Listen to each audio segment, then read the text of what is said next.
नमस्कार, मी लक्ष्मण दातखेडे. आपण पाहताय आपला आवाज. आपला आवाज मध्ये आपणा सर्वांचं मनपूर्वक स्वागत. बातमी आहे थापलिंगच्या यात्रोत्सवाची. थापलिंगच्या यात्रेत चोख पोलीस बंदोबस्तात भाविकांचा उत्साह शिगेला पोहोचला होता.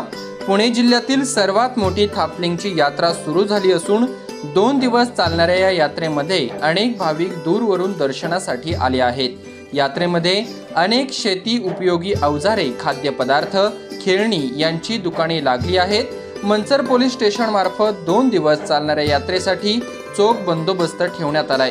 4 पोलीस अधिकारी, 50 पोलीस कर्मचारी आणि 1 RCP पथक तैनात करण्यात आले आहे. बैलगाडा घाटामध्ये सुद्धा बैलगाडे पळवू नयेत म्हणून ठिकठिकाणी मोठमोठे खड्डे खोदून ठेवण्यात आलेत. सदर यात्रेमध्ये भाविकांचा उत्साह ओसंडून वाहत आहे. आपला आवाजसाठी ब्युरो चीफ दिलीप धुमाळ, आंबेगाव.